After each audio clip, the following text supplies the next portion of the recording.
welcome to another episode of A Conversation With. On today's episode, I am speaking with Catrina Lowri. Did I present that right, Catrina? Yes, right. I often get that wrong, don't I? Done. Catrina Lowri works as she's the director of Neuro Teachers, which we can talk a little bit about throughout this conversation with. And the whole sort of aim of this conversation is just to promote a little bit around neurodiversity and have a discussion around that. So, Catrina, you can introduce yourself better than I can. Do you want to just give us a little bit of an introduction to yourself and what it is you do? Thanks. Yes. So, hi, Luke. Yes, I'm Catrina Lowri, and that's Lowri like the girl's name, the Welsh girl's name, rather than Lowri like the painter. I'm from Cardiff. I work in the southwest of England. I do positive regard work, but I also have my own company, which I founded, which is a specialist teacher, trainer, and coach and mentoring company called Neuro Teachers. I'm a neurodivergent teacher myself. I have a diagnosis of dyslexia and bipolar condition. I'm really passionate about doing all things that can reduce exclusion from school. Great stuff. I know we first came across you. I think we came across you on your Twitter page. Yeah, that's right. It's been really great working with you, and I know you've done a little bit of support with us through Positive Regard, as you said, helping us create some really useful SEND content for some of the schools and services which we support. So thanks for that. We'll just get straight into it if that's all right. Yeah, sure. The first thing I want to know, Catrina, is how did you get into working with children and young people then in the first place? Well, I was a student in London, and I wanted to do a little bit of voluntary work. So they have this thing called student tutoring, and I went to university in the East End of London, and this is during the 90s. So it wasn't all posh like it is now. It was proper old school, hardcore East End, proper troubled area. And they shipped us off on these buses to go to various schools to tell children from so-called deprived areas about what it was like to be a university student. And we had to go and do some voluntary work in these schools. And I was in this school called Bow School for Boys, which I believe is still actually there. Right. And I had to help out with drama lessons. And it was really fun. Every single improv, every single thing that they ever did ended up in a fight. Like we did it was supposed to be Romeo and Juliet, and that ended up as a fight. Everything ended up as a fight. Like not a proper scrap, but just a kind of rough and tumble like improv. And it was brilliant and hilarious. And I just really liked the kids. It was a group of year 7s and then a group of year 8s who I worked with. And it was proper, hardcore 1990s East End of London boys school. And I was an 18-19-year-old woman. And I just really, really enjoyed it. It was just so much fun. And I thought, this is what I want to do. These are the kind of kids I want to help. And this is what I want to do. What did you study at university? I actually studied German and history, believe it or not. Actually, initially, I did a degree in European studies. Right, okay. Seems quite funny now with Brexit and everything, but I sort of meandered across and I ended up doing more units of German and history. So my original degree is in German and history, and I'm actually a qualified modern languages teacher. Right. So that was your first sort of like what we call it a proper job? Was that your first proper job teaching modern foreign language? Yeah. And I was quite idealistic. I think in the way that a lot of secondary school teachers are, I really thought I was going to save the world by teaching it my subject. So I was quite passionate about teaching German and French. And then, sort of the schools that I ended up working in and the kids that I ended up working with just kind of pulled me more and more and more towards special educational needs. Right. And it wasn't exactly like a conscious choice. It was more a meander, if I'm honest with you. Yeah. I just got pulled in that direction because it was the right thing to do. Amazing. I know we're here to talk about neurodiversity. I've kind of got a double barrel question for you because you started talking about SEND there. Where did you first come across neurodiversity? And also for people who are listening, what is neurodiversity? Okay, well, I think I'll start with the second question first. So neurodiversity is actually not a diagnosis, it's a social construct. So the idea of neurodiversity came from two people during the 1990s, sort of around the time when I first started teaching, actually.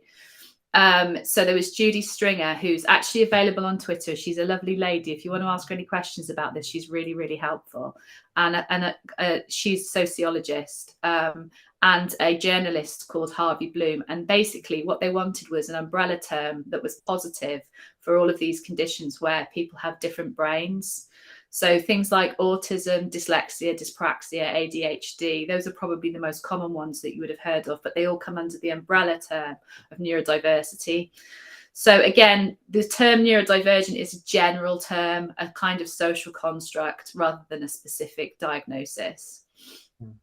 And honestly, I probably did hear the terminology in around about the 1990s when it first came about, but I think it's become much more popular in our sort of general conversations over the last 4 or 5 years. And I've started to really embrace it myself and started to talk about neurodiversity as being part of my identity as a person. Yeah. And It's interesting you said it came around in the early 1990s, but I only came across it a couple of years ago. I've always worked with neurodiverse children, supported children with SEND needs such as autism, dyslexia, those sorts of things. But I only came across the sort of wording neurodiversity in the last couple of years. Why do you think that is? I think it's because there's been a lot more sort of campaigns by the large charities such as the National Autistic Society, and the charity that's really, really embraced and ran with it is the ADHD Foundation, who use the umbrella as their kind of symbol, which I think is a bit nicer than using puzzle pieces or so on and so forth. It's great to have it. It sort of just seems a bit more all encompassing.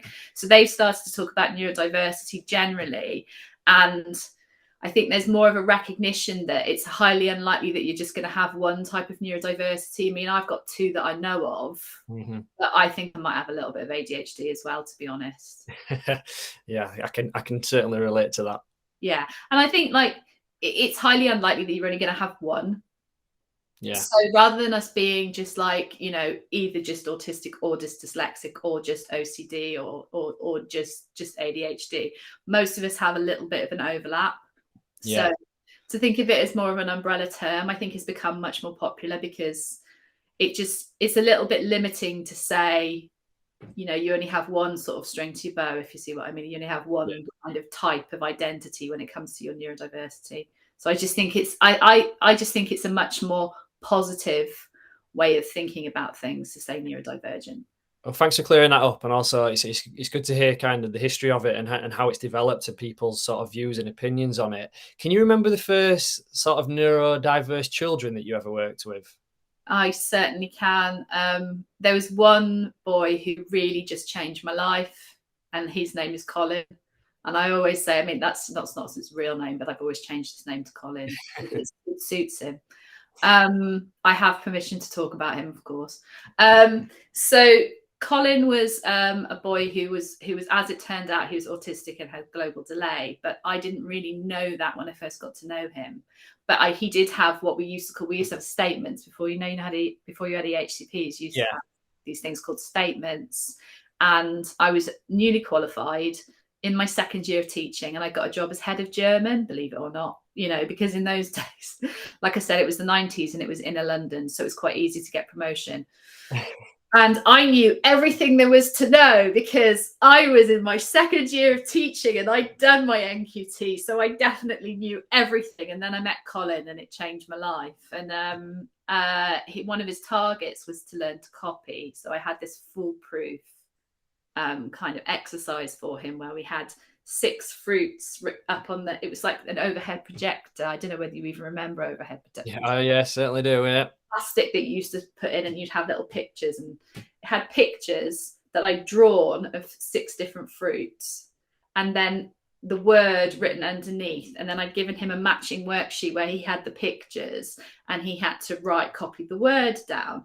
And I had sat him right in front and I told him to copy the word, except the word that he copied wasn't the word that was from where it was in the overhead projector. Someone had kindly carved a very large swear into the desk, began with an F. Yeah. And so underneath everything that he'd written, he had copied that. And I said, Colin, why did you write that? Because I wasn't cross with him, because I could kind of see what happened. And he said, "You told me to copy the word." And I said, "Colin, I told you to copy that word," pointing to the board. But at that time, I realized that what I'd done is I'd given him really, really rubbish instructions. Yeah. And so that was actually entirely my fault. And it could have been so easily prevented with lots of different ways. First of all, I should have noticed that somebody had carved a swear into the desk. It wasn't really the best desk to sit him on anyway, and it was rather large, if I'm honest with you. And secondly, I should have just given better instructions. But that was it, really. That was kind of like me going, okay, I'm not going to save the world by teaching it French and German. I better find some other way of doing it.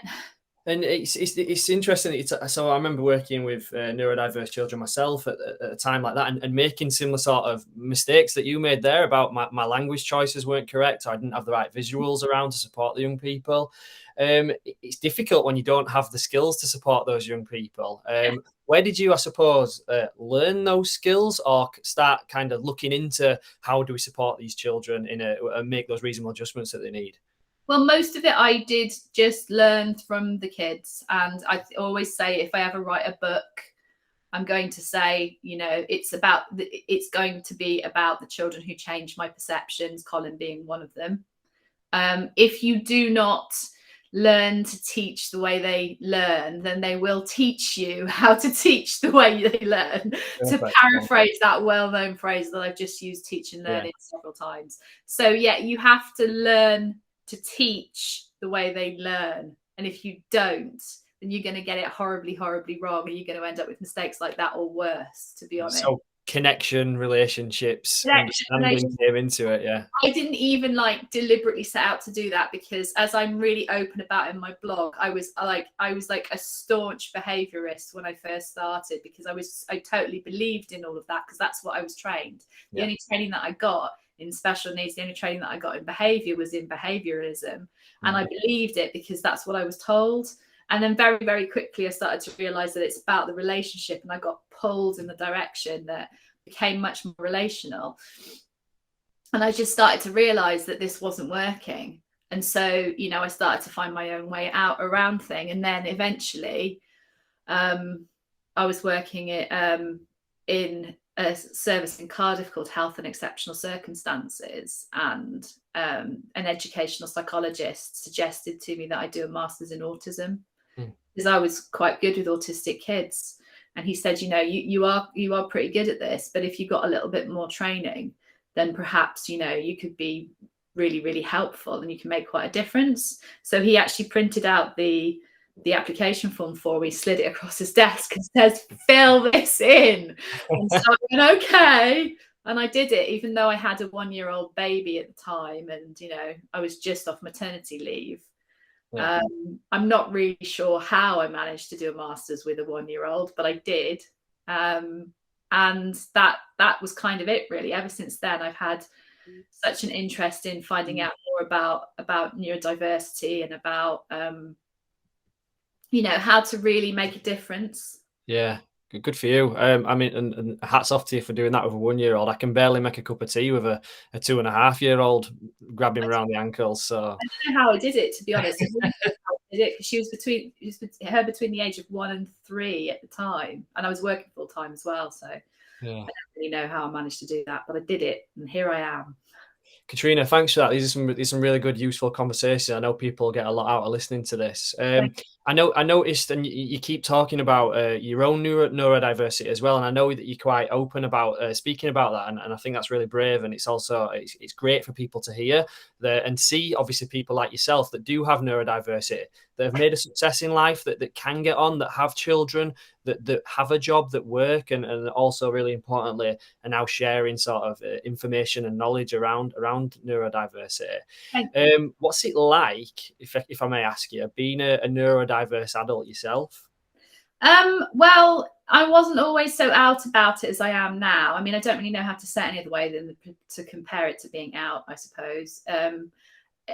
Initially, when I first went into teaching, it was a real pain, because obviously I only knew about the dyslexia at that point and didn't know about the bipolar until later, when I actually became ill.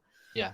So I knew about the dyslexia from the age of 9, and I initially started telling people that I was dyslexic, and then they made me fill in loads of forms so that I could get free stuff like extra computers and things like that. And it just ended up being more work than it was worth, to be honest. So in the end, I just went, oh no, I just pretended that I wasn't dyslexic and got on. And then I got diagnosed with bipolar when I was 32, which is quite late, because I started to get unwell. And I wasn't very, like, basically the way the diagnosis went was I went to the appointment in the morning, got the diagnosis of bipolar, and then went back to work in the afternoon. But I didn't go, hey everybody, I'm bipolar. Because that would have been a little bit strange. And also as well, there was no aftercare with it. I just got this big bomb got dropped on me that I've got this really serious potential condition, and I need to be medicated and all this kind of stuff.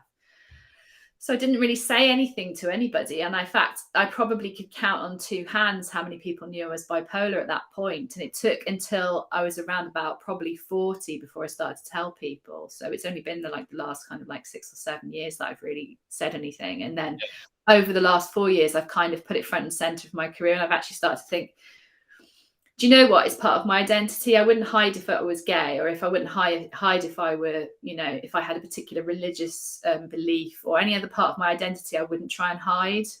Yeah, absolutely not. And I think it's really important to have pride in who you are and to be your authentic self.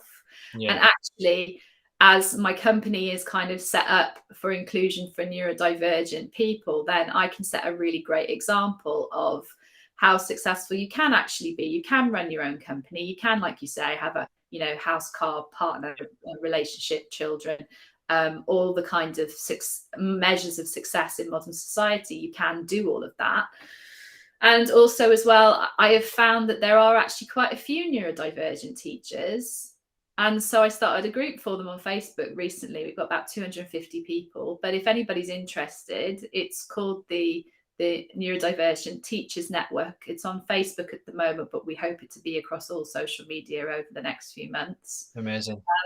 But yeah, it's a really successful little support group specifically for educators, not just teachers, but TAs, anybody who's in early years. If you're just anywhere working in education and you're neurodivergent, then please join the group, and we'd love to support you and to meet you and to find out more about you.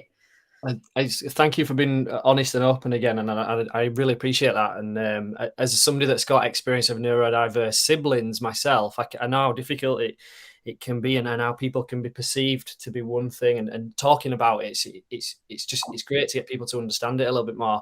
I think about my sister sometimes and my brother, and I remember we didn't understand anything about neurodiversity in my family. If I'm going to be honest with you, I just thought they were being naughty. And I remember saying to my mum and dad, you don't treat them the same way you used to treat me and my brother, and you let them get away with everything, and that's why they're behaving the way they are. My sister has Asperger's, my brother has autism. I remember walking to school on a morning, and my sister would always be the last one. She'd be lagging behind. My mum would say things like, pull your socks up. And then my sister would stand there in the middle of the street and start pulling her socks up. And I was just like, she's just taking the mick, mum. Come on, get her to... But she's taking things very literally, the way that my mum said. It's nice for you to talk about your own neurodiversity and see where people can progress too. So my sister ended up failing mainstream school. She went to a really, really nice specialist provision that supported her really well. She's now married. She has 2 children.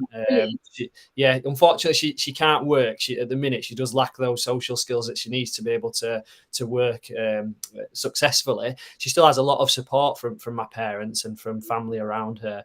My brother, on the other hand, he now has a job. He's really successful in his work. He's working for himself. So I don't like that misconception that sometimes people see like a young person with autism, for example, and think that they're autistic. That's it. If that makes sense, it doesn't, because there's really successful people out there that are quite open about their Asperger's, for example, like Elon Musk, who's one of the most successful blokes in the world at the minute. Who's Bill Gates. Yeah, Bill Gates. There's a lot of neurodiverse people out there that have made a success. Mm-hmm. They will have all had some support around, obviously, their needs moving forward. There's a question that keeps coming up in my head here around misconceptions of neurodiversity. That's why I just started talking about my own siblings.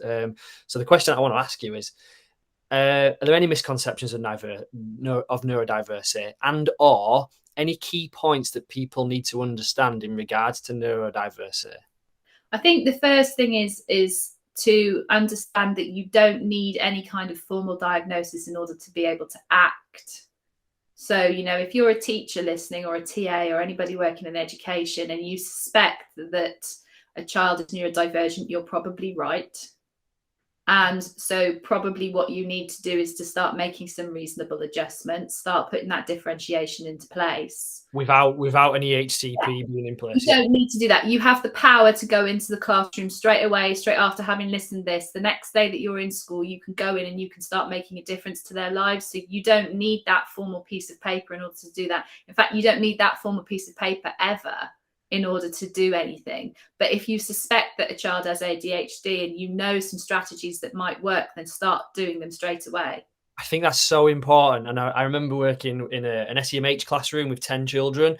One of them was diagnosed with ADHD. Another one was diagnosed with autism. But what we did is we started using the strategies for all of the children in the classroom. So every single child had a chunked timetable. Every single child had access to visuals. We were using PECs with a majority of the children in there. And it was successful. It helped the rest of the kids settle and learn and pay attention and focus, making those reasonable adjustments, even without that EHCP. Absolutely. And I just think, like, you know, we all love a visual, don't we? Yeah, of course we do. Absolutely. I love a visual timetable. It tells me what I'm doing. I've got one on my calendar. I have to look at it every morning. Well, I use it all the time, and it's just like, you know, I'm really, really in favour of doing those kinds of things. And I think they don't just help the neurodivergent people, they help the neurotypical people as well, don't they? Certainly do. Thank you for that. Okay, I've got another question for you, and this is one that I'm personally interested in myself. Obviously, a lot of the work that I do is around supporting children and young people who display challenging behaviour.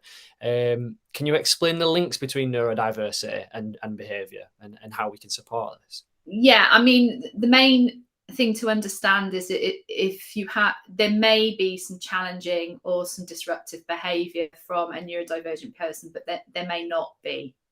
Right. So the first kind of misconception is that all neurodivergent people are going to have behavior challenges, but that is not necessarily the case. The second thing is, when it comes to behavior, not all behavior needs to be changed. Some behavior needs to be understood rather than changed. And thirdly, usually if there's any kind of behavior difference when it comes to neurodivergent people, it's because that there's some kind of sensory difference. So, for example, autistic people experience the world in quite a radically different way to neurotypical peers. Mm-hmm. And most neurodivergent people have some kind of sensory difference, either hyper or hypersensitivity. So what you need to do is to look at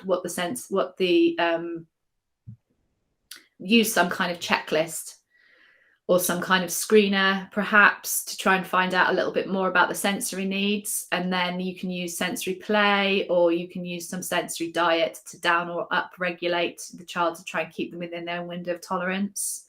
And if you understand that, then generally speaking, then any behaviours that may challenge or be of concern will usually change. And you'll have a much calmer, happier, able to concentrate child in front of you. I hear a lot of this phrase, and I just wanted to know what your thoughts were on it. He's doing it because of his ADHD, or he's like that because of his autism. Just give me some thoughts on that. When it comes to ADHD, I feel very strongly about this. ADHD is not a behaviour problem. ADHD is a lack of dopamine. Okay. Now, the lack of dopamine, which is one of the pleasure hormones, pleasure neuroreceptors, it can cause people to seek out sensory behavior, for example, but it doesn't necessarily mean that. So you may have more of the attention deficit side of things rather than the hyperactivity side of things, in which case that child will look on paper good. Yeah. So you can have some very well behaved children that have ADHD, but they're off, 3 days into Emily land or something, mm-hmm. They're off in their own little world. Mm. But they still have attention deficit difficulties. And the reason that they're doing that is because they lack dopamine. So ADHD is not a behavior problem. ADHD is a lack of dopamine. And so once you understand that, then it makes a massive difference. Yeah. you can't be doing a behavior because you're autistic or because you have ADHD or because you're dyslexic. The reason that you're doing it is because you live in a neurotypical world and the reasonable adjustments haven't been made. Absolutely. Makes sense when you put it like that. Thanks. I'm glad you Catrina, that's great. You've answered some of my questions around neurodiversity, and hopefully you've cleared up a few other things for some other people as well. I'm just going to start to wrap it up if that's all right, and just about neuro teachers. So you mentioned neuro teachers earlier is your service, is the way you offer support through. Where do you offer support? Who do you offer support to? And how can people get in touch with you if they need to get in touch with you? Okay, well, the first thing I'd like to promote is I have a lot of events at the moment. My events are generally speaking about trying to do things that will increase inclusion and reduce exclusion. So I have an event coming up about persistent absence. I'm very passionate about reducing persistent absence and improving attendance for neurodivergent students. So I've got an event coming up about that. I've also got one coming up about situational mutism, not selective mutism, because it's not an active choice. It's a situation where a child feels extremely anxious. So if you'd like to know more about that, then please join me on that event. And then also I have another event coming up, which is about the sensory system. So if you'd like to know more about neurodiversity, the sensory system, that would be great. And also I'm very interested in culture change and working closely with Positive Regards to make differences. I'm located in the Southwest, and I also work in the Southwest, Wales, and then, even a little bit further north as far as Birmingham. Yeah, Catrina, that's amazing. Thank you very much. What we'll do is we'll make sure there's a link to your website on the Positive Regard website. So where this video has been shown and displayed, we'll have a link to our website there. Also, if you want to know more about Catrina, you can see her on our Meet the Team page. So there's as Catrina said, she's a Positive Regard specialist leader. So if you go onto the Meet the Team page, you'll find Catrina under the Gloucestershire section. I can't say that and section at the same time. And there'll be a link to her website on there as well. What's your Twitter page handle? It's at Neuroteachers. At Neuroteachers. So again, if anybody wants to jump on there and give Catrina a follow, you can do. I'll make sure that all access to this is available through the website as well. I think that's it, Catrina. If you want to, unless you want to say anything else, I'm happy with that. And that's it's been really lovely to talk to you today, and thank you so much. And I look forward to hearing from anybody, especially if you're a neurodivergent teacher. I'd love to hear from you. Thanks, guys. Thanks for listening. Thank you.